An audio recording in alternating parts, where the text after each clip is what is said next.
गौतम बुद्ध अपने शिष्यों के साथ लगातार यात्रा पर रहते थे। उन्होंने नियम बनाया था कि मॉनसून के मौसम के दौरान उन 2.5 महीनों के लिए आप एक ही जगह पर रह सकते हैं। उन सन्यासियों और भिक्षुओं के लिए जो उनके साथ थे, एक नियम था कि आपको 2 दिन से ज्यादा किसी भी जगह पर नहीं रहना चाहिए। आमतौर पर भिक्षुओं को कई घरों में आसरा दिया जाता था, इसलिए उन्होंने ये नियम बनाया कि 2 रात से ज्यादा आप एक घर में नहीं रह सकते, वरना उस परिवार पर काफी बोझ पड़ेगा। वो 10 लोगों को आसरा दे रहे हैं, आप वहां 1 महीने के लिए मत रुकिए। सिर्फ 2 दिन। होना तो ये 1 दिन चाहिए था, लेकिन 2 इसलिए क्योंकि आप इतना लंबा सफर तय करके आए हैं, थोड़ा आराम मिल जाए। लेकिन मॉनसून के मौसम के दौरान उन्होंने कहा कि 2 से 2.5 महीने तक आप एक ही जगह पर रह सकते हैं, क्योंकि मॉनसून के मौसम के दौरान जंगलों के रास्तों से होकर गुजरना खतरनाक होगा और कई लोगों की जान भी जा सकती है। तो ये एक ऐसा ही समय था। वो एक बड़े शहर में ठहरे और वो बहुत सारे घरों में रहने लगे। भिक्षु लोगों से भिक्षा मांगने के लिए बाहर निकले। आनंद या आनंद तीर्थ, जिस नाम से उन्हें जाना जाता था, वो भिक्षु बनने से पहले गौतम के बड़े भाई हुआ करते थे। वो भी बाहर निकले। वहां शहर में एक वैश्या रहा करती थी। उसने आनंद को भिक्षा दी। उसकी तरफ देखा, एक सुंदर जवान आदमी, लंबी कद काठी। उसने कहा, मैंने सुना है कि भिक्षु कई घरों में रहने की जगह ढूंढ रहे हैं, तुम मेरे यहां आकर क्यों नहीं रहते? आनंद ने कहा, मुझे कोई दिक्कत नहीं है, लेकिन मुझे बुद्ध से पूछना होगा कि मुझे कहां रहना चाहिए। तब उसने उसे ताना मारते हुए कहा, ओह, तुम अपने गुरु से पूछने वाले हो, जाकर पूछो, मैं भी देखूं कि वो क्या कहते हैं। तो आनंद अपने दिन भर की भिक्षा लेकर वापस पहुंचे। गौतम बैठे थे। वो आए और उन्होंने भिक्षा उनके चरणों में रख दी। सारे लोग जहां भी जाएं, उन्हें भोजन और रहने की जगह का इंतजाम करना था। तो आनंद ने पूछा, इस तरह ये महिला मुझे न्योता दे रही है, क्या मैं वहां रह सकता हूं? गौतम ने कहा, अगर वो आपको इतने प्यार से आमंत्रित कर रही है तो आपको वहां जाकर रहना चाहिए। शहर के लोग जो वहां बैठे थे, उन्होंने कहा, क्या एक सन्यासी जाकर एक वैश्या के घर में रहेगा? बहुत हो गया। ये आध्यात्मिक प्रक्रिया भ्रष्ट हो गई है।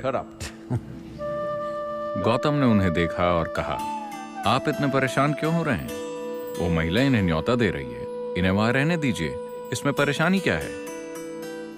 वो सभी खड़े होने लगे और उन्होंने चिल्लाना शुरू कर दिया। उन्होंने कहा, रुकिए, मैं इस मार्ग पर हूं क्योंकि मुझे लगता है कि ये जीने का सबसे शक्तिशाली तरीका है।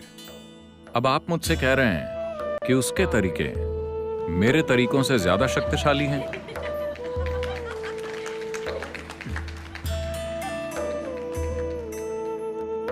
अगर यही सच है तो मैं भी जाकर उसके साथ शामिल हो जाता हूं।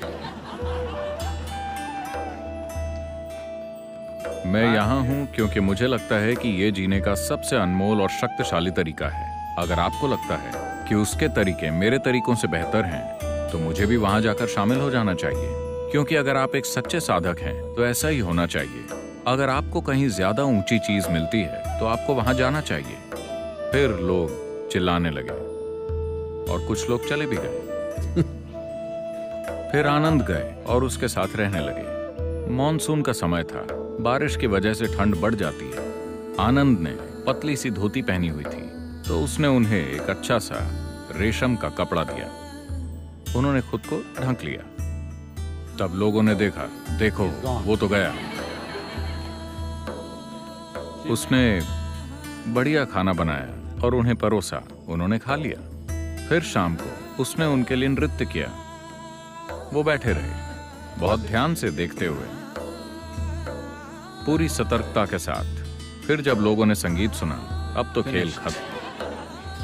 चीजें ऐसे ही चलती रहीं। जब वक्त खत्म हो गया, जब बारिश बंद हो गई, जब जाने का वक्त आया, तब आनंद गौतम के पास आए और उनके साथ एक महिला भिक्षु थी।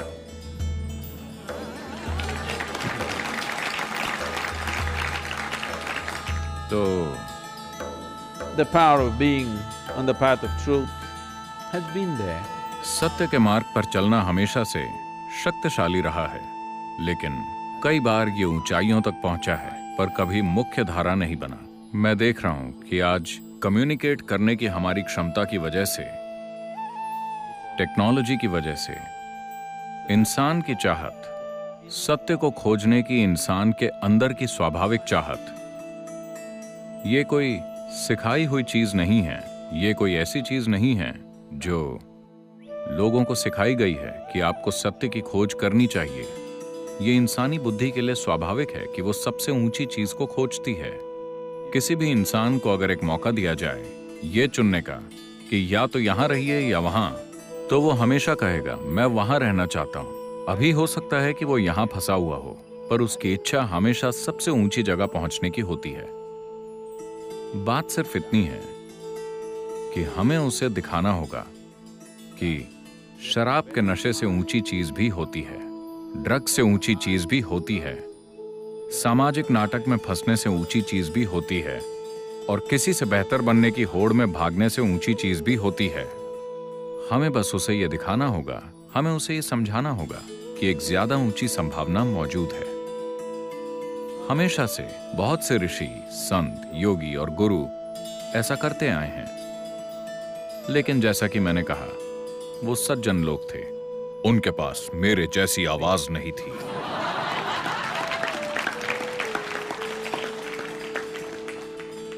उनके पास माइक्रोफोन नहीं था। उनके पास ऐसे उपकरण नहीं थे जिनसे वो दूर किसी से बात कर सकते। वो सिर्फ इतने ही लोगों से बात कर पाते थे। इसके बावजूद उन्होंने जबरदस्त काम किए। उस समय के हालातों में उनमें से कईयों ने कृपा और ऊर्जा के माध्यम से जबरदस्त काम किए। उन्होंने अपने आसपास के लाखों लोगों को रूपांतरित किया।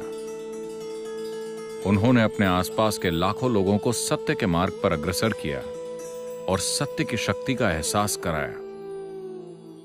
पर अब वक्त आ गया है जहां कम्युनिकेट करने की हमारी क्षमता इतनी बढ़ गई है कि हम सत्य को घर घर तक पहुंचा सकते हैं। हम सच को हर किसी के दिलो दिमाग तक पहुंचा सकते हैं। इससे पहले कभी यह मुमकिन नहीं था।